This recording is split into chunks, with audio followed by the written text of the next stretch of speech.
semuanya sudah memiliki karakter masing-masing.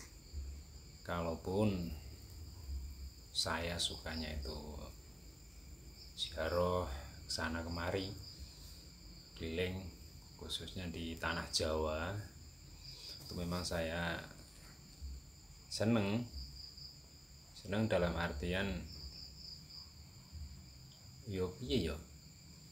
seakan-akan setelah pribadi saya itu sampai di makam, apalagi makam para wali, khususnya hati ini tuh bisa tenang dan juga bisa menjadi pelajaran bagi diri saya pribadi. Udah 9 wali semua, insya Allah sudah semua. Yang paling berkesan ada hampir semuanya. Setiap makam para wali yang saya ziarahi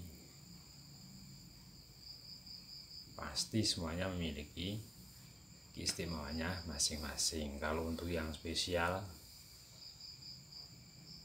tidak ada, karena semuanya spesial bagi saya. Enggak, terserah itu. Terserah, kita semua itu hanya menghormati dan juga kita perlu belajar. Coba kita lihatlah, nek sampean ikut ziarah ke tempat makam-makam wali Allah, mereka semua itu sebetulnya sudah tidak ada, tinggal hanya batu nisane tok. Hanya batu nisane tok. Tapi sampean lihat, sampean saksikan di mana tempat para wali Allah dimakamkan, di situ pasti masih banyak karomah yang sangat bermanfaat. Contoh di Kadilangu, tempatnya makam Mbah Sunan Kalijaga.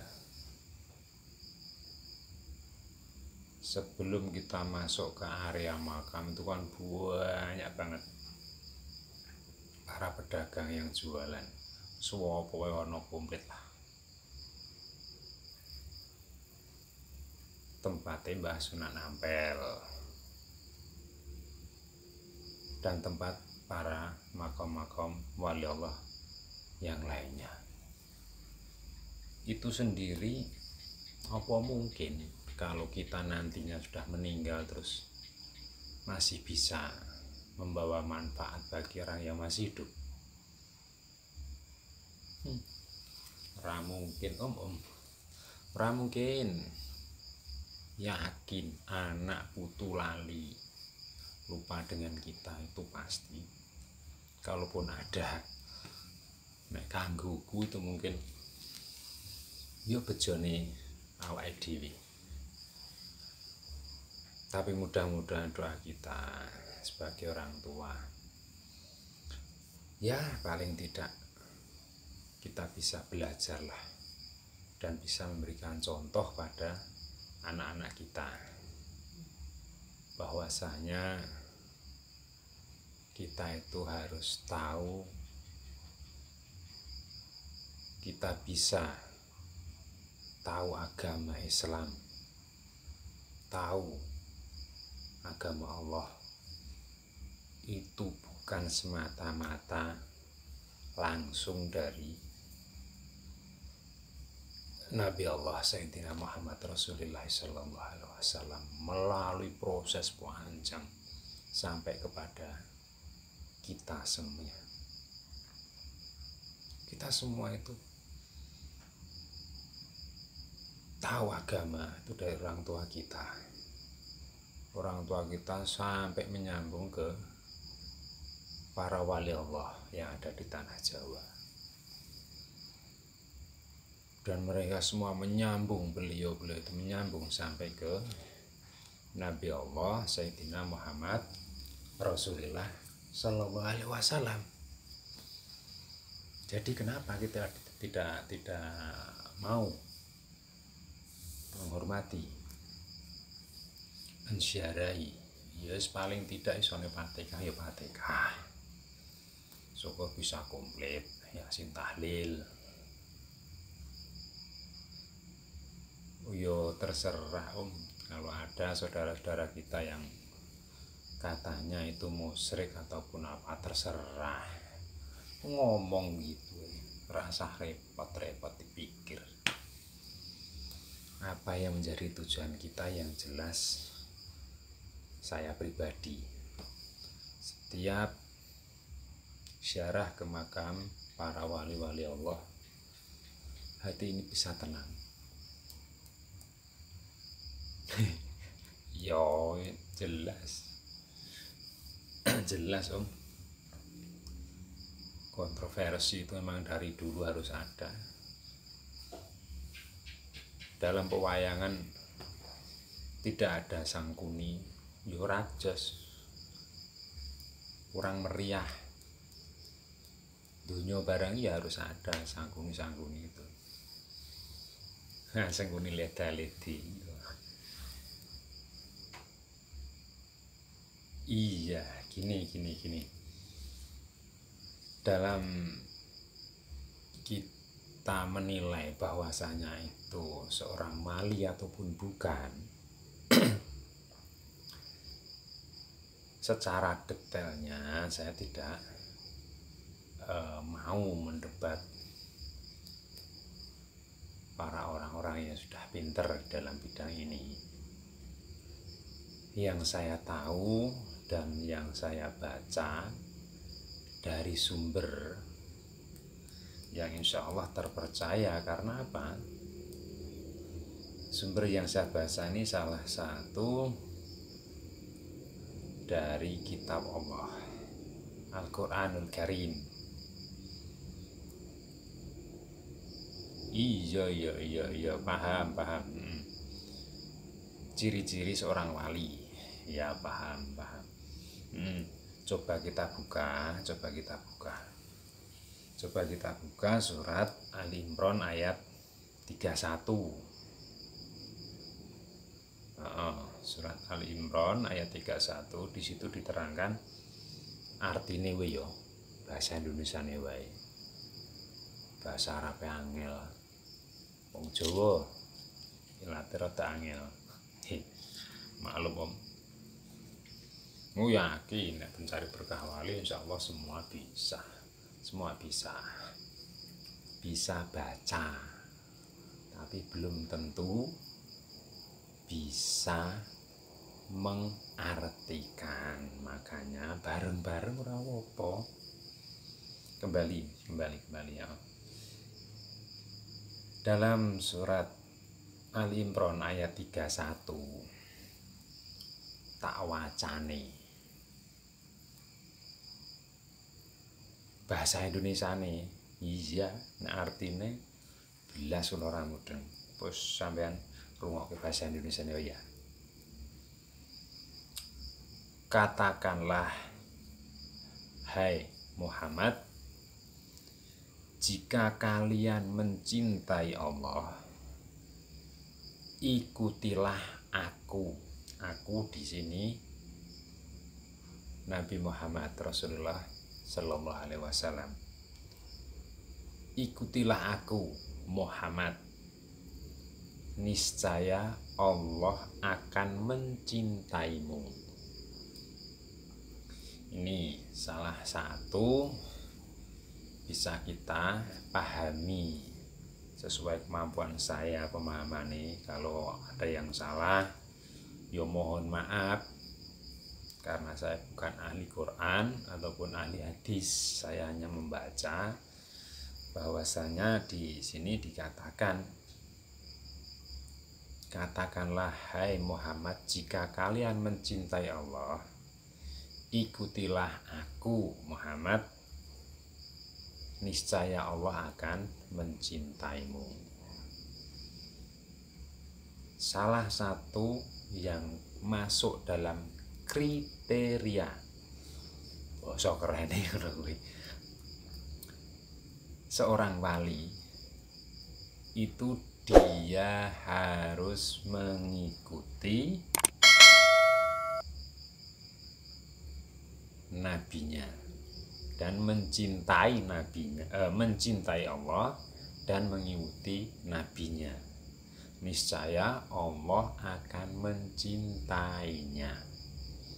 Jadi kriteria salah seorang wali itu harus cinta pada Allah, mengikuti nabi, mengikuti dalam artian keseluruhan kehidupan Sayyidina Muhammad Rasulullah Sallallahu Alaihi Wasallam. Jadi niku sudah masuk ke ciri-ciri seorang wali.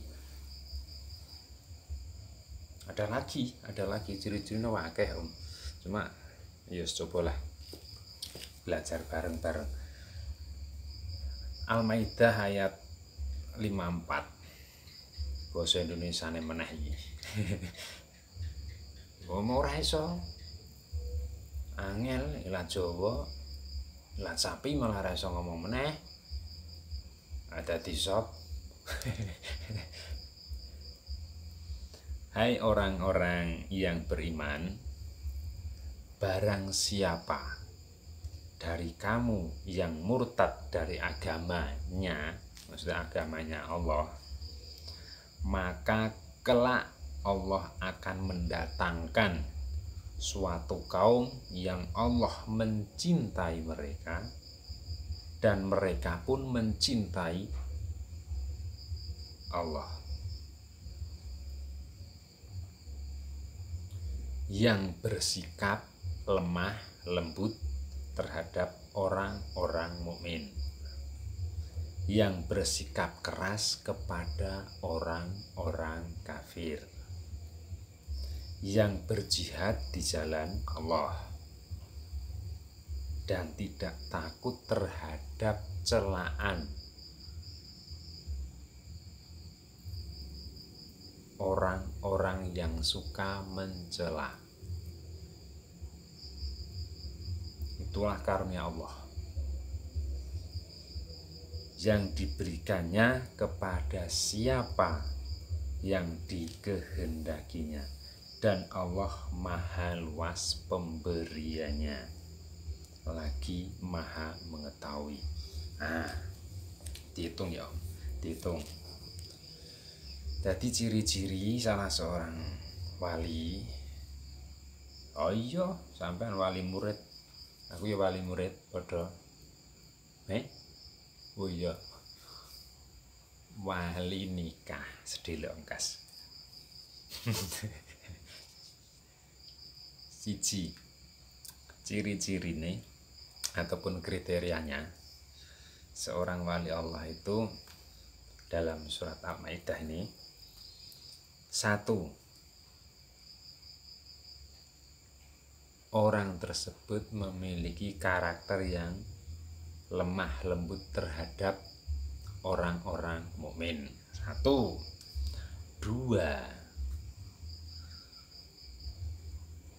yang bersikap keras kepada orang-orang kafir. 2. 3,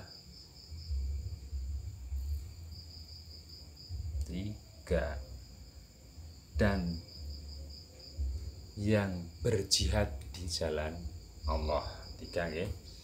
Terus 4, tidak takut terhadap celaan orang yang suka mencela. 4. Yes. Genah toh? Genah. Itulah karunia Allah yang diberikannya kepada siapa saja yang dikehendakinya. Dan Allah maha luas pemberiannya dan maha mengetahui.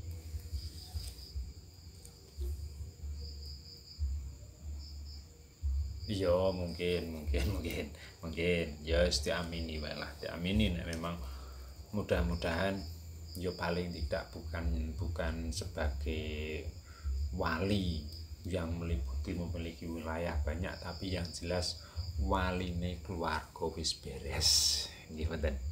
Nah, sapa? Oh, nggih.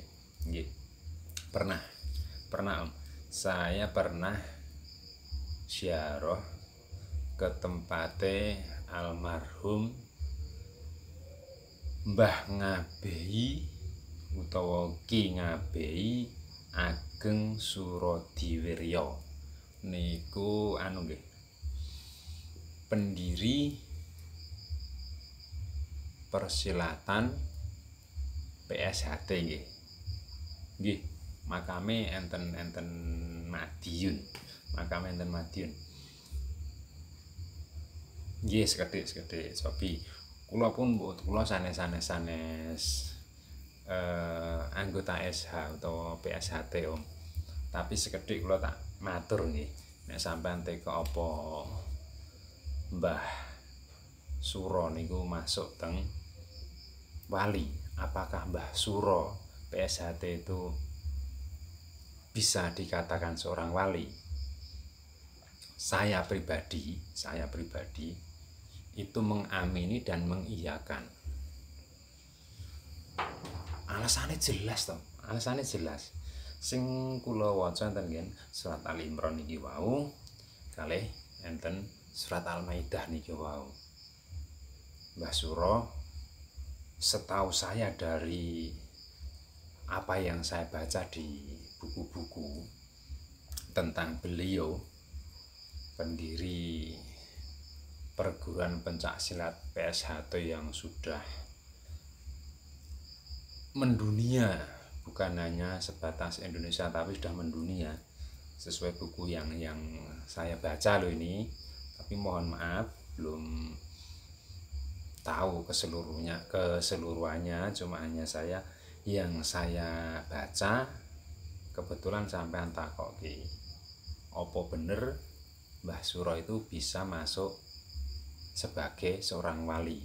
Apakah Mbah Suro itu adalah termasuk seorang wali? Saya pribadi, kembali saya tegaskan, mengamininya. Dan saya juga mengiyakan bahwasanya Mbah Ki Ngabehi Surodiwirya, sang pendiri perguruan pencaksilat PSHT, itu masuk kriteria dan bahkan memang benar bagi saya beliau ini adalah seorang wali. Gini. Sesuai kalih buku nggih, nyuwun ngapunten kalih sedaya teman-teman, sahabat-sahabat PSHT dimanapun semua berada. Ini saya hanya membaca dan yang saya tahu saya ucapkan di sini. Ini semata-mata hanya ingin mengutarakan apa yang ada di isi hati saya. Ki Ageng Surodiwirya itu nama kecilnya Muhammad Masdan. Muhammad Masdan, lahir 1876 di Surabaya. Anak sulung dari Ki Ngabehi Suromiharjo.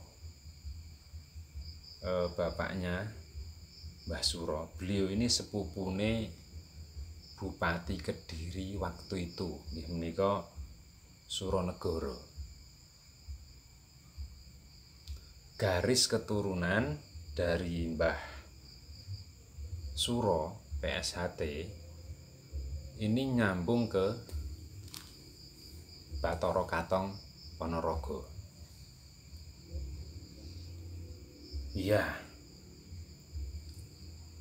Setelah usia remaja panjenenganipun Mbah Suro kurang lebih umur 15 ataupun 16 tahun, almarhum beliau Mbah Suro niki masuk ke pondok pesantren Tebu Ireng Jombang.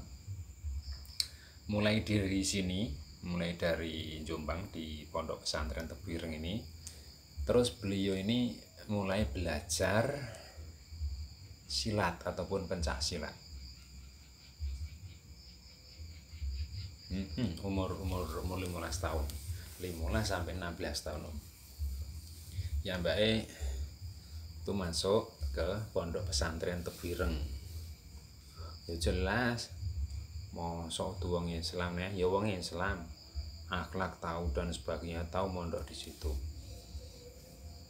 Nah, ini kan salah satu dari apa yang dikatakan di dalam Ali Imran tadi. Berarti berusaha mencintai Allah dan mengikuti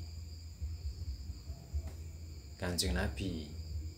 Salah satunya niki perjuangannya Mbah Suro, berarti kan sudah masuk kriteria wali.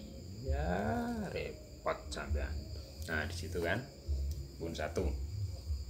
Dari situ kalau tidak salah itu tahun 1892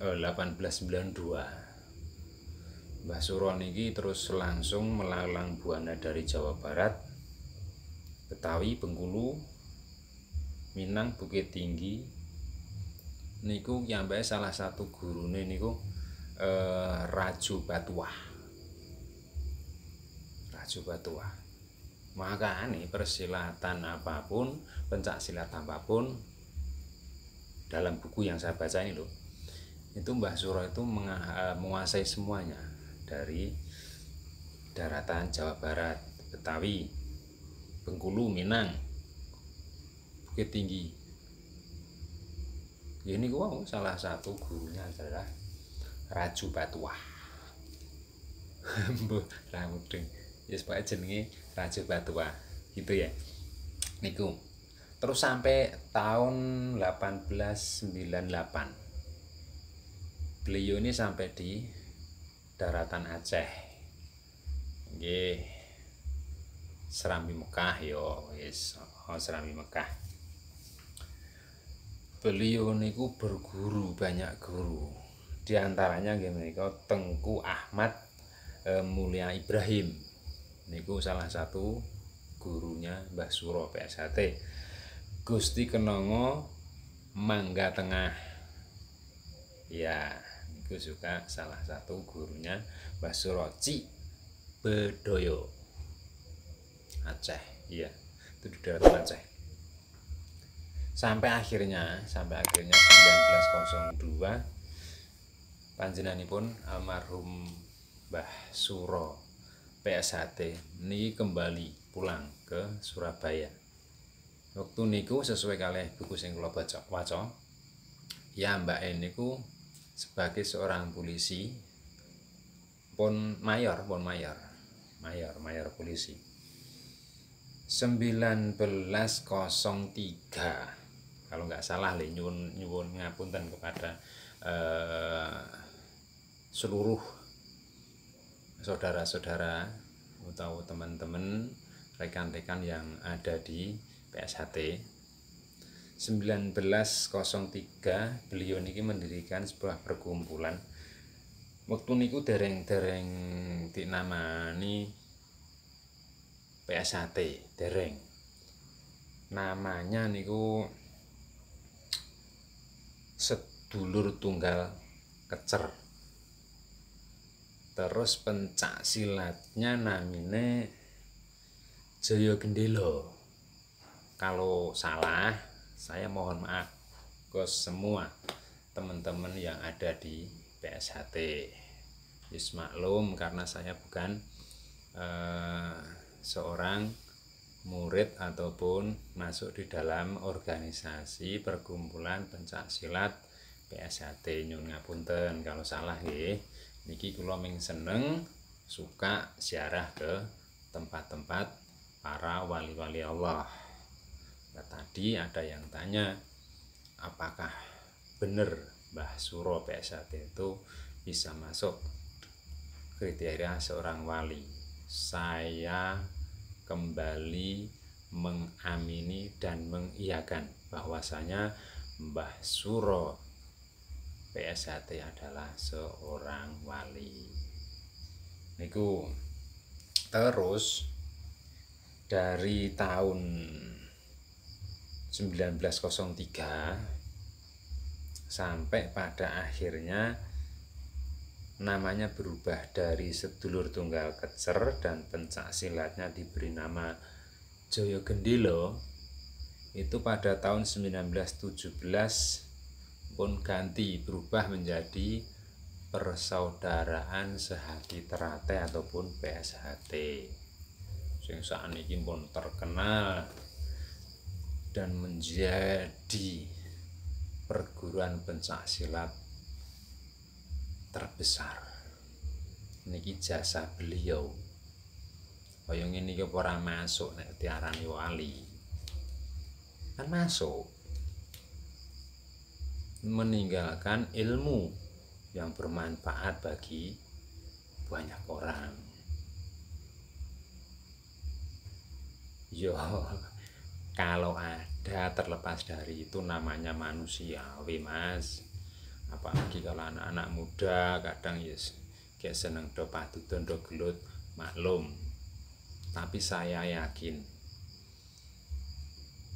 PSHT ajaran dari Mbah Suro ini sangatlah agung dan sangatlah mulia, bahkan itu diakui oleh perguruan-perguruan yang lain, diakui oleh dunia.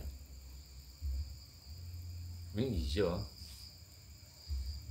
Di sini sudah jelas, berarti Mbah Suro PSHT itu adalah bisa dikatakan dan bisa dinyatakan sebagai seorang wali. Lu karomahnya akeh no, Mas. Nah, sampean kok karomahnya lah itu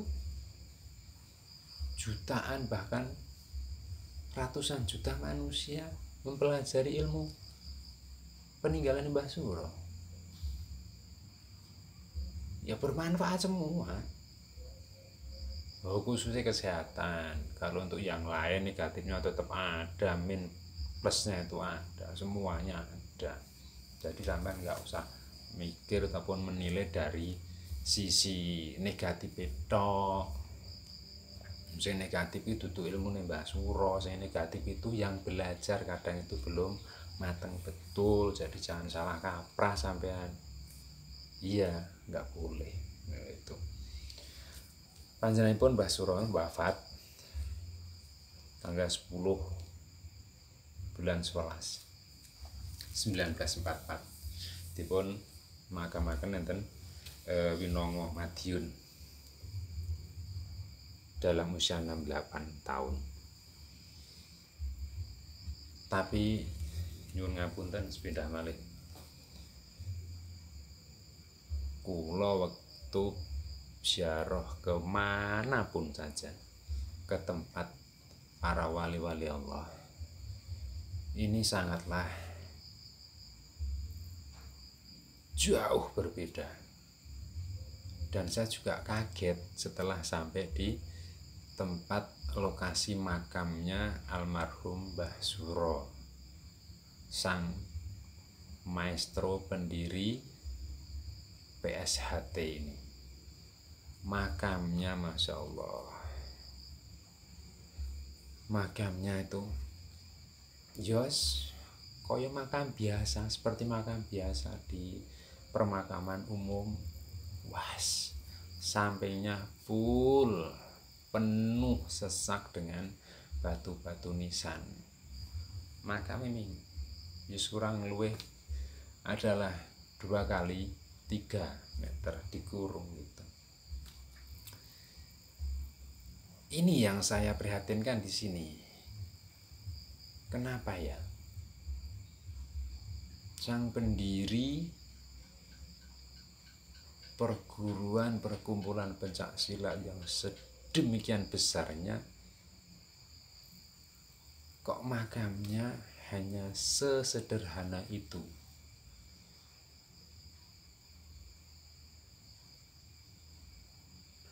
Ya tempatnya sama hanya di permakaman umum. Tapi alangkah baiknya, ini hanya saran untuk saudara-saudaraku semua dan para teman-teman semua, khususnya yang ada di dalam perguruan pencak silat PSHT. Kalaupun belum bisa yang namanya memuliakan dari segi duniawi, khususnya untuk merenovasi makamnya Mbah Suro, itu mbok ya setiap mau melaksanakan belajar ilmunya Mbah Suro, mbok ya paling tidak tuh dikirim doa dulu, sebuah penghormatan ataupun hadiah. Lawang ilmune sampean pelajari, kadang sampean ya lupa lali, sampean iso silat, iso jurus neko-neko, itu kan juga hasil daripada jerih payah sang pencipta jurus-jurus perguruan PSHT Mbah Suro. Diampun lali, penghormatan untuk arwah harus tahu, tata cara mengirim doa kepada arwah harus tahu. Mula melu aku ora mung tekak-tekok wae. Piye carane ziarah, piye carane nyekar. Karo ini pesen saya lagi, mudah-mudahan lah bagi seluruh siswa, para pendekar PSHT itu mau memperjuangkan dan mau memperhatikan makamnya almarhum Mbah Suro ini, biar sesuai dengan namanya dan kebesarannya. Beliau itu bagi saya pribadi yang bukan orang PSHT, beliau itu saya anggap sebagai seorang wali. Karena itu kalaupun mau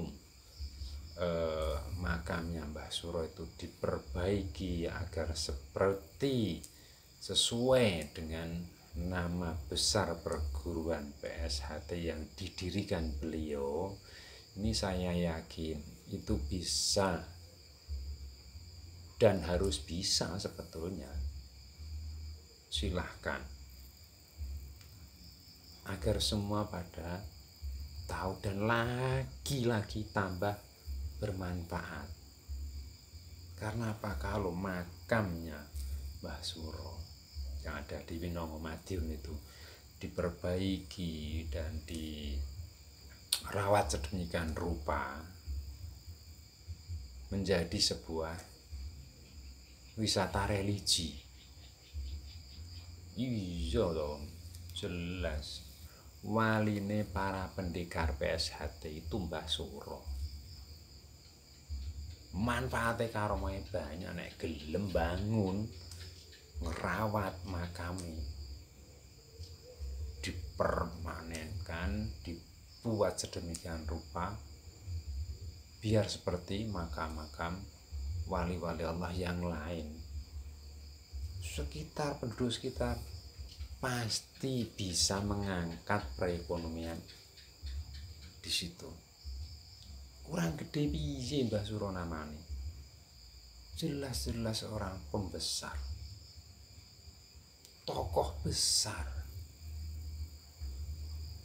tapi sayang belum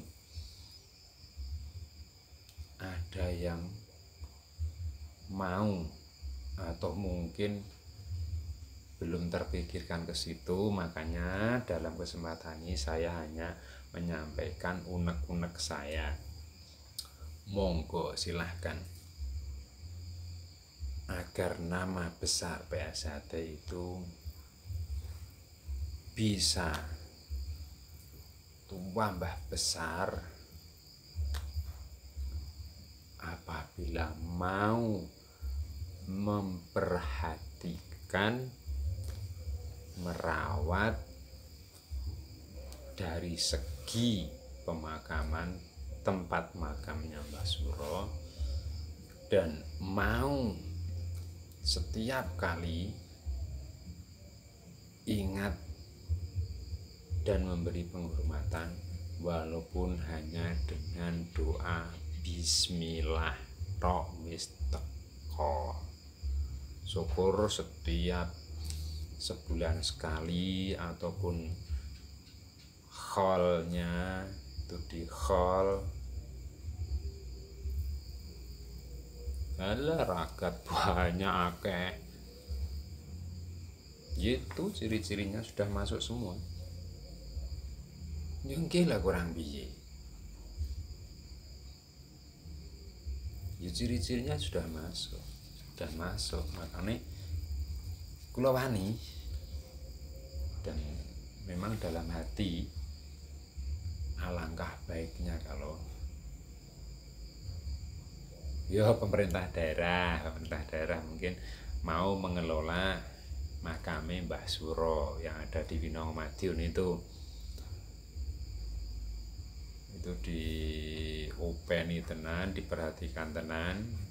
Saya yakin bisa mengangkat perekonomian masyarakat sekitar.